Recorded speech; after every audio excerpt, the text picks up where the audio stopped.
हिंदू पौराणिक धर्म ग्रंथों में कहीं 7 तो कहीं पर 8 चिरंजीवियों का उल्लेख किया गया है जो इस ब्रह्मांड के अंत तक जीवित हैं। हमारी आज की ये कहानी सतयुग, द्वापर और त्रेता युग के इन्हीं महान योद्धाओं की कहानी है जो मौत को भी मात दे चुके हैं और जो समय की सीमा से परे जा चुके हैं।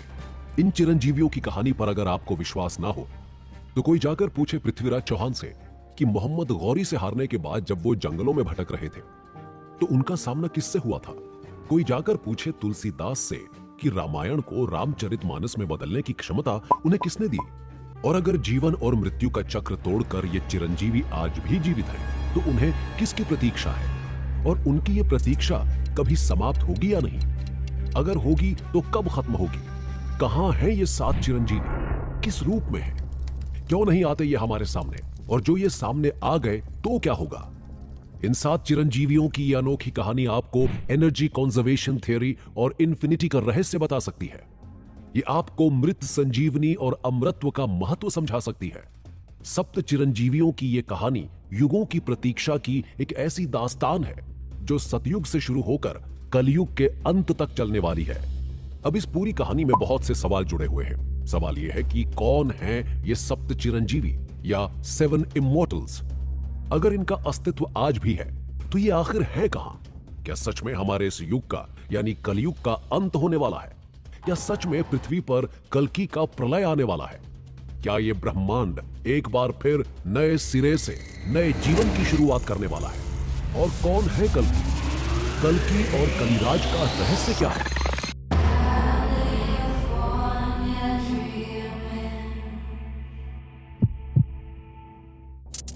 शुरुआत करते हैं एक सवाल से। क्या आप जानते हैं कि रामायण का सबसे खूबसूरत कैरेक्टर कौन सा है। जी हां, बिल्कुल, रामायण के हीरो जहां श्री राम हैं, वहीं रामायण का सबसे खूबसूरत कैरेक्टर है हनुमान, जिन्हें हम रुद्र या यूं कहें कि शिव का अवतार भी मानते हैं। हनुमान जी का नाम प्राचीन भारत के श्लोकों में सप्त चिरंजीवी की सूची में सम्मिलित है। अब सबसे बड़ा सवाल यह उठता है कि जब श्री राम अपनी देह त्याग इस दुनिया को छोड़कर चले गए तो हनुमान आज भी यहां क्यों हैं, और इस ब्रह्मांड के अंत तक उनके बने रहने का उद्देश्य क्या है। लेकिन उससे भी बड़ा सवाल यह है कि वो इमॉर्टल या यूं कहें चिरंजीवी कैसे बने। रामायण में इन प्रश्नों का उत्तर मिलता है। कहा जाता है कि जब हनुमान राम का संदेश सीता मैया के पास लंका ले गए, तब सीता माता जो पिछले कई महीनों से पीड़ा में थी, उनकी पीड़ा हनुमान के इस संदेश से काफी हद तक दूर हुई, और इसीलिए उन्होंने हनुमान को वरदान दिया कि वो ब्रह्मांड के अंत तक जीवित रहेंगे। हनुमान जी चिरंजीवी क्यों हैं? इस बात का उत्तर उनकी बचपन की घटना से भी मिलता है। बचपन में हमारे Indian super hero Hanuman ji आसमान में चमकते लाल सूरज को फल समझकर बादलों के भी उस पार चले गए थे, और वो सूरज को निगलने ही वाले थे कि तभी इंद्र ने उन पर अपने वज्र से प्रहार किया और इससे वो धरती पर आ गिरे। हनुमान जी इतने अधिक घायल हो चुके थे कि उनका बच पाना भी संभव न था। तब पवन देव, जो हनुमान जी के पिता कहे जाते हैं, उन्होंने पूरी दुनिया की हवा ही रोक दी। हवा के बिना किसी का भी बच पाना संभव न था। ऐसे में 33 कोटि देवी देवताओं ने न सिर्फ हनुमान को ठीक किया, बल्कि उन्हें बहुत सारी शक्ति दी और ब्रह्मांड के अंत तक हमेशा जीवित रहने का वरदान भी दिया। न सिर्फ रामायण की कहानियों में, बल्कि रामायण के बाद महाभारत में भी हनुमान जी का उल्लेख मिलता है। हनुमान जी ने रामायण काल के बाद महाभारत में भीम के साथ युद्ध किया था, और अर्जुन भी महाभारत के युद्ध से पहले उनसे सहायता मांगने गए थे। तब उन्होंने सीधे तौर पर सहायता करने के बजाय अर्जुन के रथ के ऊपर बैठना सही समझा, और इसीलिए अर्जुन को कोई हरा नहीं पाया। कलयुग में महान कवि तुलसीदास जी का कहना था कि उन्हें रामायण की पूरी कथा हनुमान जी ने खुद सुनाई थी, और तभी जाकर उन्होंने इतनी सुंदर रामचरितमानस की चौपाइयां और हनुमान चालीसा की रचना की थी। ऐसी पौराणिक मान्यताओं के अनुसार हनुमान चिरंजीवी क्यों हैं, ये तो आप समझ गए होंगे। अब दूसरा प्रश्न यह है कि अगर वो आज भी जीवित हैं, तो इस समय कहां हैं और वो सामने क्यों नहीं आते। श्रीलंका के लोगों का मानना है कि पिदुरु माउंटेन में एक ट्राइबल कम्युनिटी है जो हनुमान को अपना इष्ट मानती है, और वो हर 41 साल में चरण पूजा करते हैं। उनका मानना है कि हर 41 साल में चरण पूजा के समय हनुमान जी वहां आते हैं। उस समय वहां पर एक बहुत बड़ा उत्सव मनाया जाता है। उसके साथ ही यह भी माना जाता है कि रामेश्वर धाम के पास गंधमादन पर्वत में हनुमान जी अपनी तपस्या में लगे हुए हैं। वहीं श्रीमद् भगवद पुराण के अनुसार हनुमान आज भी किम पुरुष में जीवित हैं। किम पुरुष आज के तिब्बत रीजन को कहा जाता है। वहीं कुछ पौराणिक कथाएं ये भी कहती हैं कि जब रावण को मारने के बाद श्री राम अयोध्या से अपनी देह त्याग कर वापस अपने लोक जाना चाहते थे, उस समय हनुमान जी ने पूरी अयोध्या को घेर रखा था। किसी भी रास्ते से श्री राम को ले जाने यमराज नहीं आ पा रहे थे और राम जी अच्छी तरह से जानते थे कि हनुमान के रहते हुए ऐसा संभव नहीं था। इसलिए राम ने एक योजना बनाई। उन्होंने अपनी अंगूठी सरयू नदी में डाल दी और हनुमान से कहा कि वो अंगूठी सीता की आखिरी निशानी है और अब हनुमान जाकर सरयू नदी के अंदर से उस अंगूठी को निकाल कर लाएं। हनुमान जी ने ऐसा ही किया, लेकिन सरयू नदी में उस अंगूठी को ढूंढते ढूंढते वो पहुंच गए पाताल और वहां उनकी भेंट हुई भगवान शिव की गले की शोभा बढ़ाने वाले वासुकी नाग से। वासुकी ने हनुमान से पूछा कि वो यहां क्यों आए हैं, तो हनुमान जी ने उन्हें पूरी कहानी बताई। तब वासुकी ने एक और इशारा किया और कहा, देखो वहां पर श्री राम की अनगिनत अंगूठियां पड़ी हुई हैं। तुम श्री राम जी की किस अंगूठी को लेने आए हो, तुम स्वयं जाकर ढूंढ लो। हनुमान जी जब करीब गए तो उन्होंने देखा कि अंगूठियों से पूरा पहाड़ बना हुआ है और हर अंगूठी दिखने में एक जैसी है। सब पर राम लिखा हुआ था। हनुमान जी की नजरों ने पहचान लिया कि हर एक अंगूठी श्री राम की ही है, लेकिन वो इसका रहस्य न जान पाए। तब वासुकी ने समझाया, ये दुनिया एक नहीं है, ऐसे कई ब्रह्मांड हैं और हर ब्रह्मांड में एक राम है, एक हनुमान है और ऐसी ही एक अंगूठी है। यहां पर हम आपको एक बहुत ही इंटरेस्टिंग फैक्ट बताते हैं। अगर आपको लगता है कि मल्टी यूनिवर्स का कॉन्सेप्ट आपको सबसे पहले मार्वल की मूवी ने समझाया है, तो आप कुछ हद तक गलत हैं, क्योंकि हनुमान जी मल्टी यूनिवर्स के इस कॉन्सेप्ट को बहुत पहले रामायण में ही समझा चुके हैं। हम आपको एक और इंटरेस्टिंग फैक्ट बताते हैं। हनुमान जी जिस वासुकी से बात कर रहे थे, वो वासुकी जो भगवान शिव के गले का हार है, वो भी अपने आप में एक इमॉर्टल है, जो तब तक जीवित रहेगा जब तक शिव है। और शिव के बारे में कहा जाता है कि वो ही ब्रह्मांड की सच्चाई है और हनुमान स्वयं शिव का अवतार कहे जाते हैं। इसलिए अब आप ये समझ चुके होंगे कि हनुमान इमॉर्टल क्यों है। पर सवाल ये उठता है कि उद्देश्य क्या है? हनुमान जी किसकी प्रतीक्षा में रुके हुए हैं? क्योंकि श्री राम तो चले गए। तो हम आपको बता दें कि हनुमान जी को भगवान विष्णु के सबसे आखिरी अवतार कल्कि की प्रतीक्षा है। वो रुके हुए हैं ताकि कल्कि की सहायता से कलयुग के अंत में कली राज का भी अंत कर सके। हम सब ने सुना है और हनुमान चालीसा की चौपाइयां कहती हैं कि हनुमान अष्ट सिद्धि और नव निधियों के दाता हैं। उनके पास 33 कोटि देवी देवताओं की शक्तियां हैं। तो हनुमान जी रुके हुए हैं ताकि वो कल्कि को अष्ट सिद्धि और 9 निधि और उन सभी शक्तियों का ज्ञान दे सकें। हम सबको यह पता है कि वैदिक युग में समाज को 4 अलग अलग वर्ग में बांटा गया था: ब्राह्मण, क्षत्रिय, वैश्य व शूद्र। यहां पर ब्राह्मणों का कर्तव्य होता था कि वो वैदिक रीतियों को आगे बढ़ाएं और क्षत्रियों का कर्तव्य था कि वो धर्म युद्ध के मार्ग पर चलकर अन्याय के विरुद्ध लड़ें। परंतु यहां पर इकलौते ऐसे ऋषि थे जिन्हें ब्रह्म ऋषि तो कहा ही जाता है, साथ ही ब्रह्म क्षत्रिय भी कहा जाता है, और वे थे परशुराम। ऐसा कहने के पीछे 2 कारण हैं। पहला, उनके पिता ऋषि जमदग्नि एक ब्राह्मण थे और उनकी माता रेणुका एक क्षत्रिय थी। वहीं दूसरी ओर परशुराम में 2 तरह के गुण थे। वे हर तरह के वैदिक मंत्रों की जानकारी रखने के साथ साथ अस्त्र शस्त्र और युद्ध नीतियों में भी कुशल थे। बल्कि वो तो एक ऐसे योद्धा थे जिनके सामने कभी कोई टिक नहीं सकता था। परशुराम के बारे में कहा जाता है कि उनकी मां का अपमान और अपने पिता की मृत्यु का बदला लेने के लिए उन्होंने ये प्रतिज्ञा ली थी कि वो 21 बार इस दुनिया को क्षत्रियों से विहीन कर देंगे, यानी क्षत्रियों का पूरी तरह से नाश कर डालेंगे। और ऐसा करते करते भगवान परशुराम भूल गए कि वो ऐसा 21 बार कर चुके हैं। तब हनुमान जी आए और उन्होंने परशुराम को याद दिलाया कि आपकी प्रतिज्ञा पूर्ण हुई, अब उन्हें ऐसा नहीं करना चाहिए। भगवान परशुराम ने यह सब कुछ भगवान शिव के धनुष पिनाका और अपने परशु के सहारे किया था। परशुराम को त्रेता युग का सबसे पहला विष्णु अवतार माना जाता है और त्रेता युग का सबसे अंतिम विष्णु अवतार थे श्री राम। और इन दोनों के जन्म के बीच कई लाख सालों का अंतर था। अब परशुराम शांत होकर अपना पिनाका राजा जनक को देकर वहां से महेंद्र पर्वत चले गए। फिर भगवान राम और सीता का जन्म हुआ। राम ने कैसे धनुष तोड़ा, ये कहानी तो हम सब जानते हैं। पिनाका धनुष टूटने के बाद विष्णु के पहले अवतार और विष्णु के अंतिम त्रेतायुगीन अवतार श्री राम की भेंट हुई। यहां पर परशुराम श्री राम पर खिन्न हुए। उन्हें वैसे भी पहले से ही क्षत्रियों से तकलीफ थी और राम भी क्षत्रिय थे। ऐसे में परशुराम उन पर बरस पड़े। फिर उन्हें समझाया गया कि उनका जो उद्देश्य था वो ऐसे क्षत्रियों का नाश करना था जो समाज में अत्याचार फैला रहे थे। परंतु राम एक आदर्श राजा हैं। वो अपनी प्रजा की देखभाल करते हैं। तब क्षत्रियों को लेकर उनकी सोच बदली। फिर जाकर वो शांत हुए और उसके बाद वो वापस महेंद्र पर्वत की ओर चले गए। लेकिन परशुराम की कहानी यहीं पर समाप्त नहीं होती, बल्कि महाभारत में भी उनकी बहुत सी कहानियां सामने आती हैं। महाभारत के कुछ महान वीर जैसे भीष्म पितामह, कर्ण और पांडवों के गुरु द्रोणाचार्य को भी परशुराम ने ही युद्ध विद्या की सीख दी थी। बल्कि एक बार तो भीष्म पितामह और परशुराम के बीच युद्ध भी हुआ था। उसके बाद परशुराम का इस दुनिया को छोड़कर चले जाने का उल्लेख कहीं नहीं मिलता, बल्कि महाभारत में भी ये लिखा हुआ है कि वो महेंद्र पर्वत चले गए ताकि अपनी तपस्या पूरी कर सके। अपनी तपस्या में लीन परशुराम आज भी किसी की प्रतीक्षा में रुके हुए हैं। कहा जाता है कि उनके जन्म के दो उद्देश्य थे।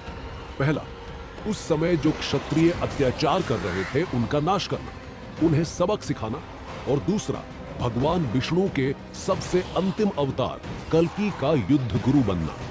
परशुराम के पास भगवान शिव का पिनाका है, तो उनके पास और भी ऐसे अस्त्र शस्त्र हैं जिसकी विद्या उन्होंने भीष्म पितामह और कर्ण को दी थी। बस उसी प्रकार कलयुग के अंत में कल्कि के युद्ध गुरु बनने के उद्देश्य से आज भी परशुराम अपनी तपस्या में लीन है। आज ये महेंद्रगिरी पर्वत ओडिशा के गजपति डिस्ट्रिक्ट के परलाखेमुंडी में स्थित है और मान्यता है कि परशुराम आज भी उन पहाड़ियों की सबसे ऊंचाई पर अपनी तपस्या में लीन रहते हैं, लेकिन कभी किसी को दिखाई नहीं देते। अब प्रश्न ये उठता है कि यदि कोई उन्हें सच में महेंद्रगिरी में ढूंढता हुआ चला आए तो क्या वो उसके सामने आएंगे? उत्तर है नहीं। जब हम 7 चिरंजीवियों की बात करते हैं तो अक्सर उन लोगों की बात करते हैं जिन्हें इमॉर्टल होने का वरदान मिला था, जो किसी विशेष लक्ष्य के कारण आज भी जीवित हैं। लेकिन इन चिरंजीवियों की लिस्ट में एक नाम ऐसा भी है जो वरदान के कारण नहीं बल्कि एक श्राप के कारण आज भी जीवित है, और उनका नाम है अश्वत्थामा। अश्वत्थामा महाभारत का एक बहुत ही इंपॉर्टेंट कैरेक्टर है। एक ऐसा कैरेक्टर जो अपने आप में बहुत शक्तिशाली था, जो पांडवों और कौरवों के गुरु द्रोणाचार्य का बेटा था, जिसके पास असीम शक्तियां थीं, यहां तक कि उसे ब्रह्मास्त्र का उपयोग करना भी आता था। पर उसने कुछ ऐसी गलतियां की जिसके लिए उसे श्री कृष्ण ने एक श्राप दिया। आज अगर आपसे कोई कहे कि किसी एक शख्स ने सोते हुए 5 बच्चों को जान से मार दिया, तो आप क्या कहेंगे? आप कहेंगे कि वो कितना निर्दयी होगा, उसमें इंसानियत होगी ही नहीं, क्योंकि कोई भी जीता जागता इंसान ऐसा काम करने से पहले कई बार सोचेगा। खास तौर पर जब बच्चों को मारने की बात आती है तो लोग उनका मासूम चेहरा देखकर ऐसा कर नहीं पाते। कई बार टेररिस्ट भी बच्चों को छोड़ देते हैं। लेकिन अश्वत्थामा की कहानी कुछ ऐसी ही है।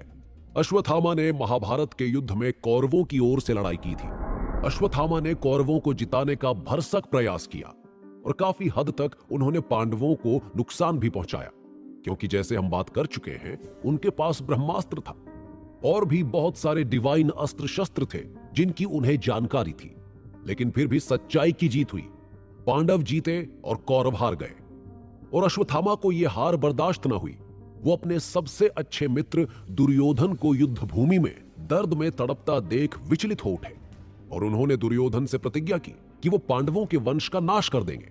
और इसके लिए वो चले गए पांडवों के शिविर की ओर, और पांडवों के सोते हुए 5 बच्चों को उन्होंने मार दिया। लेकिन उसके बाद भी अश्वत्थामा को शांति नहीं मिली। अर्जुन के बेटे अभिमन्यु की विधवा पत्नी उत्तरा के गर्भ में पल रहा बच्चा, जिसका नाम बाद में परीक्षित रखा गया, अश्वत्थामा उसे भी मारना चाहता था, और इसके लिए उसने ब्रह्मास्त्र का उपयोग किया।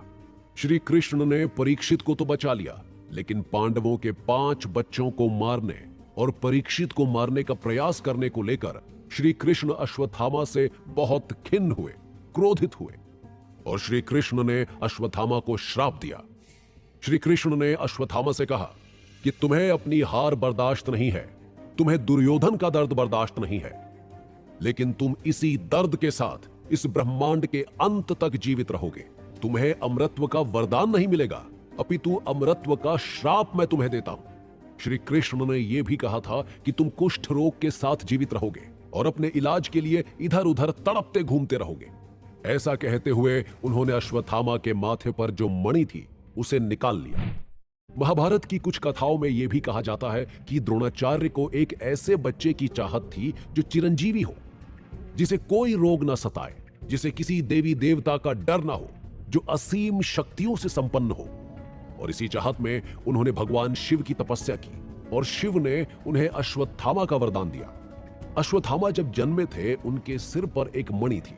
उस मणि के बारे में कहा जाता है कि उसके होते हुए अश्वत्थामा को कोई नहीं हरा सकता था। वो किसी भी रोग से परेशान नहीं होते थे, उन्हें बीमारियां घेरती नहीं थी। अगर अश्वत्थामा जीवित हैं और वो इधर उधर भटकते रहते हैं तो क्या वो कहीं किसी को दिखाई देते हैं? इसे लेकर बहुत से लोग दावा करते हैं। मध्य प्रदेश के बुरहानपुर में असीरगढ़ का एक किला है, जहां भगवान शिव का एक बहुत प्राचीन मंदिर स्थित है। बताया जाता है कि अश्वत्थामा हर सुबह यहां पूजा करने आते हैं। पुजारी के आने से पहले शिव पर हर रोज फूल चढ़ा हुआ मिलता है। इसे समझने के लिए बहुत से न्यूज चैनल ने रात से सुबह तक का वीडियो भी तैयार किया, पर उन्हें कुछ समझ नहीं आया, सिवाय इसके कि सुबह द्वार खुलने पर ताजा फूल भगवान शिव के ऊपर चढ़ा हुआ मिलता है।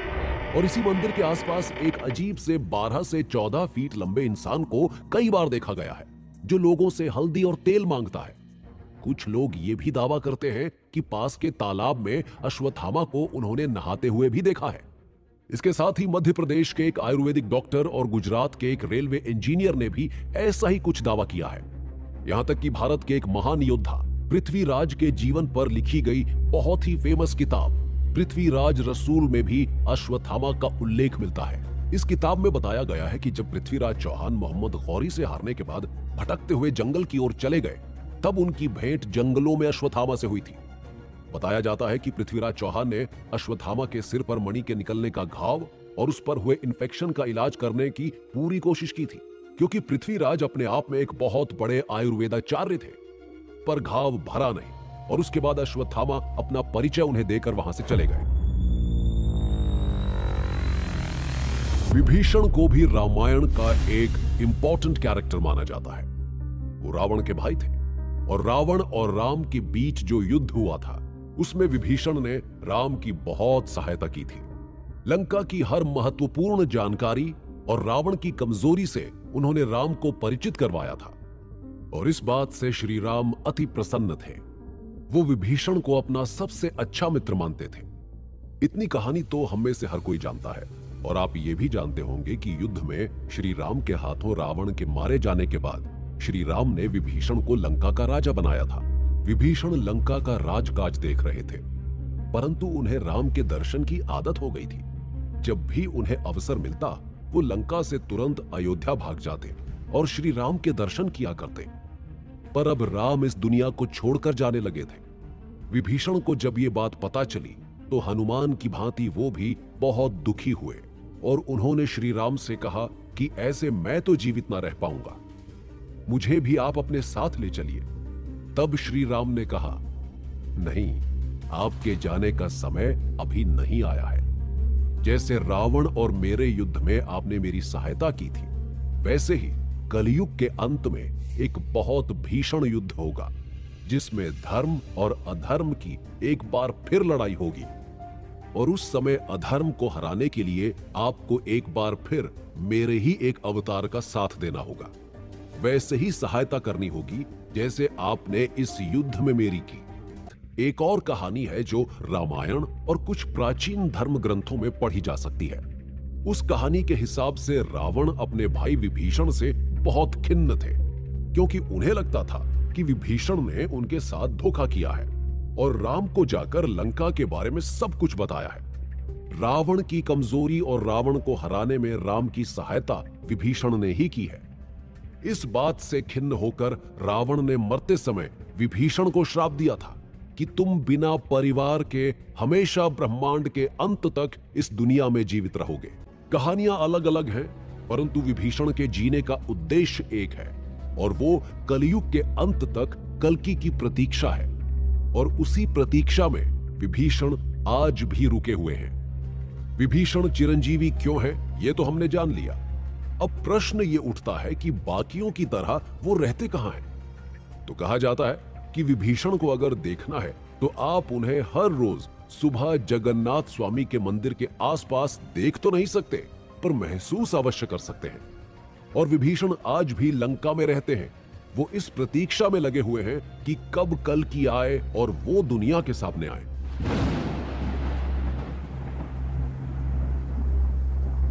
वेद व्यास, जिन्हें कृष्ण द्वैपायन के नाम से भी जाना जाता है, एक ऐसा नाम जो भारतीय साहित्य में बहुत प्रसिद्ध है। वेद व्यास जी को उनकी डिवाइन नॉलेज और बुद्धि के लिए जाना जाता है। आप ये तो अच्छी तरह से जानते होंगे कि वेद एक श्रुति शास्त्र है, मतलब वेद को सुना गया था, वेद रिटन फॉर्म में मौजूद नहीं थे। वेद व्यास ने ही इन वेदों को 4 अलग अलग भागों में लिखा, जिन्हें हम ऋग्वेद, अथर्ववेद, यजुर्वेद और सामवेद के नाम से जानते हैं। इसके बाद वेद जो कि आम लोगों के लिए पढ़ने में काफी कठिन थे, उन्हें अलग अलग पुराणों में बांट कर लिखने वाले भी वेद व्यास ही हैं। बल्कि इन्हें महाभारत के लेखक के रूप में भी जाना जाता है। हालांकि कहीं कहीं पर वेद व्यास को विष्णु जी के 24 अवतारों में से 21वें अवतार के रूप में भी जाना जाता है। वेद व्यास जी का जन्म भारत के उत्तर प्रदेश के काल्पी शहर में हुआ था। वेद व्यास अपने पिता ऋषि पराशर की तरह बहुत बड़े ज्ञानी थे। वो प्राचीन भारत के सबसे बड़े कवि और लेखक माने जाते हैं। महाभारत, जो इस दुनिया का सबसे बड़ा ग्रंथ है, उसे भी उन्होंने ही लिखा है। महाभारत के अलावा वेद व्यास ने 18 पुराणों की रचना भी की। कुछ लोगों का कहना है कि वेद व्यास ने एक लंबा जीवन बिताया और 116 वर्ष की आयु में उनकी मृत्यु हो गई। पर पौराणिक कथाओं के अनुसार उन्हें चिरंजीवियों की सूची में भी सम्मिलित किया गया है। कहा जाता है कि वो वेद और पुराणों का ज्ञान पूरी दुनिया में बांटने के लिए वेद व पुराण को हमेशा ब्रह्मांड के अंत तक बनाए रखने के लिए आज भी जीवित हैं। कुछ लोगों का मानना है कि ओडिशा और छत्तीसगढ़ में फैला हुआ एक घना जंगल, जो दंडक वन के नाम से जाना जाता है, वहां आज भी वेद व्यास रहते हैं। भारत और चीन के बॉर्डर के पास उत्तराखंड में एक गांव है जिसे माणा गांव के नाम से जाना जाता है, जहां पर अलकनंदा और सरस्वती नदी आपस में मिल जाती हैं। वहीं इनके मिलने से जो केशव प्रयाग बनता है, उसके तट पर बद्रीनाथ से मात्र 3 किलोमीटर की दूरी पर बसा हुआ ये छोटा सा गांव है। वहां पहाड़ी के ऊपर एक छोटी सी गुफा है, जिसे वेदव्यास की गुफा के नाम से जाना जाता है। आज इसी गुफा के पास व्यास जी का मंदिर भी बना हुआ है। माना जाता है कि इसी गुफा के आसपास आज की सभ्यता और आज के लोगों से दूर वेद व्यास अदृश्य रूप में रहते हैं और अपने पढ़ने लिखने के काम में ही व्यस्त हैं। इनका भी उद्देश्य कल्कि से मिलना है और उन्हें वेदों का ज्ञान देना है। अब अगर राजा बलि की बात करें तो इनके बारे में तो हम सब जानते ही हैं। राजा बलि, जिन्हें महाबली के नाम से भी जाना जाता है, भारतीय पौराणिक कथाओं में या यूं कहें कि इंडियन माइथोलॉजी में एक महान राजा के रूप में भी जाने जाते थे। उन्हें भक्ति का प्रतीक माना जाता है। उनकी कहानी सदियों से बताई और दोहराई जाती रही है, जो लोगों को दया और करुणा के साथ अपना जीवन जीने के लिए प्रेरित करती है। इनकी कहानी उनके दादा प्रहलाद से शुरू हुई थी, जो भगवान विष्णु के भक्त थे। भक्त प्रहलाद के बेटे का नाम विरोचन था। विरोचन का विवाह विशालाक्षी से हुआ और उन दोनों ने एक बेटे को जन्म दिया, जो आगे चलकर महान राजा बलि बना। लेकिन विरोचन को देवराज इंद्र ने धोखे से मार दिया, जिसका बदला लेने के लिए राजा बलि ने देवलोक पर भी आक्रमण किया था। और ऐसे राजा बलि, जो पृथ्वी को पहले ही जीत चुके थे, वे तीनों लोकों के सम्राट बन गए। वे बहुत अधिक शक्तिशाली थे और इसी के बल पर उन्होंने तीनों लोकों पर अपना अधिकार स्थापित किया। बलि को विष्णु के प्रति अपने दादा की भक्ति विरासत में मिली थी और वो बड़े होकर एक न्यायप्रिय व दयालु शासक बने। एक बार विष्णु ने स्वयं बलि की भक्ति की परीक्षा ली और वो वामन, मतलब एक बौने ब्राह्मण के रूप में उनके सामने प्रकट हुए। वामन ने बलि से उपहार मांगा और उस उपहार में उन्होंने अपने रहने के लिए 3 पग भूमि मांगी। बलि ने एक उदार व दयालु राजा होने के नाते वामन की बात मान ली। हालांकि जैसे ही उसने ऐसा किया, वामन ने स्वयं को विष्णु के रूप में प्रकट कर दिया और अपने पहले पग से पूरी पृथ्वी को, दूसरे पग से स्वर्ग को नाप लिया। अपना तीसरा कदम रखने के लिए कोई जगह ना होने के कारण विष्णु ने बलि से अपना सर उन्हें दे दिया और तब विष्णु ने अपना पैर बलि के सिर पर रखा और उसे पाताल लोक भेज दिया। वहां भी विष्णु जी ने उसे बंदी बनाकर रखा। पर कुछ समय पश्चात जब देवर्षि नारद के परामर्श से बलि ने भगवान की आराधना की, तब उन्होंने उसे सब परिवार पाताल लोक में वास करने की स्वतंत्रता दे दी। हालांकि वो बलि की निस्वार्थता और भक्ति से इतने प्रभावित हुए कि उन्होंने बलि को अमरता भी प्रदान कर दी। बलि ने उनसे उपहार के रूप में यह भी मांगा कि वो वर्ष में एक बार धरती पर आकर अपने लोगों से मिल पाएं, जिस पर विष्णु जी ने उसे अनुमति दे दी। जब उन्हें इमॉर्टल्स में गिना जाता है तो यह सवाल भी बनता है कि अब वो कहां हो सकते हैं। ओणम के नाम से जाना जाने वाला यह त्योहार आज भी भारत के कई हिस्सों में मनाया जाता है। ओणम के दौरान लोग बलि की वापसी का स्वागत करने के लिए अपने घरों को फूलों से सजाते हैं और दीपक जलाते हैं। वे लोग बड़ी बड़ी दावतें तैयार करते हैं और पारंपरिक नृत्य भी करते हैं और निस्वार्थता और भक्ति की भावना का जश्न मनाते हैं, जिसे बलि ने स्वयं मूर्त रूप दिया। केरल में मनाया जाने वाला यह त्योहार पूर्ण रूप से राजा बलि को ही समर्पित है। वो लोगों के दिलों में अब भी जीवित हैं। कई मायनों में ओणम की परंपराओं और रीति रिवाजों के माध्यम से बलि की विरासत जीवित है। राजा बलि आज भी जीवित हैं और वे पाताल लोक में रहते हैं। पौराणिक मान्यताओं की माने तो ये भी कहा जाता है कि राजा बलि कल्कि अवतार के दौरान सबके सामने आएंगे और कल्कि को कलिराज से लड़ने के लिए डिवाइन अस्त्र शस्त्रों का ज्ञान देंगे। अगर आपने महाभारत की कहानियां सुनी है या महाभारत टेलीविजन पर देखा है तो आपने कृपाचार्य का नाम तो अवश्य सुना होगा। गुरु कृपाचार्य कौरव और पांडवों के गुरु थे, जिन्हें कृपा के नाम से भी जाना जाता है। भारतीय प्राचीन कथाओं में उन्हें एक महान शक्तिशाली इंसान माना गया है। गुरु कृपाचार्य को उनके महाकाव्य कविता महाभारत में कौरव और पांडव राजकुमारों के शिक्षक और मेंटोर के रूप में जाना जाता है। महाभारत काल के दौरान उनके ज्ञान और कौशल की हमेशा मांग बनी रही। युद्ध में उन्होंने अपने ही शिष्य अर्जुन के साथ भीषण युद्ध किया था। पर उनके जीवन को समझने के बाद सवाल ये उठता है कि भारतीय प्राचीन कथाओं के अनुसार वो इमॉर्टल क्यों हैं और इस समय वो कहां हैं? साथ ही इमॉर्टल होने के पीछे उनका लक्ष्य क्या है? कुछ परंपराओं के अनुसार कहा जाता है कि गुरु कृपाचार्य अपनी मृत्यु के बाद स्वर्ग में वास करने लगे थे, जहां अब वो देवताओं के सलाहकार के रूप में काम करते हैं। कुछ धर्म ग्रंथों का मानना है कि वो कौरवों के साथ खड़े अवश्य रहे, परंतु उन्होंने कभी भी पांडवों के साथ अन्याय नहीं किया। उनकी इस भावना को देखते हुए श्री कृष्ण ने उन्हें चिरंजीवी होने का वरदान दिया था। अब वो कहां हैं? इस बात को लेकर ज्यादा जानकारी तो नहीं मिलती, लेकिन कहा जाता है कि सभी चिरंजीवियों के साथ वो भी हिमालय की ही किसी पवित्र पहाड़ी पर अपनी तपस्या में लगे हुए हैं, ताकि जब आवश्यकता हो वो वापस आ सकें। और उनकी भी आवश्यकता कल्कि के काल में ही पड़ने वाली है। हमने अभी अभी 7 इमॉर्टल्स की बात कही। अब यहां पर सबसे बड़ा सवाल यह उठता है कि इमॉर्टल होने का क्या मतलब है? चिरंजीवी होने का क्या मतलब है? या फिर हम यूं कहें कि अमरत्व को प्राप्त करने का क्या अर्थ है? अगर एक लाइन में इसका जवाब दें तो इसका सीधा सा मतलब है कि आप समय को मात देकर युगों तक जीवित रह सकते हैं।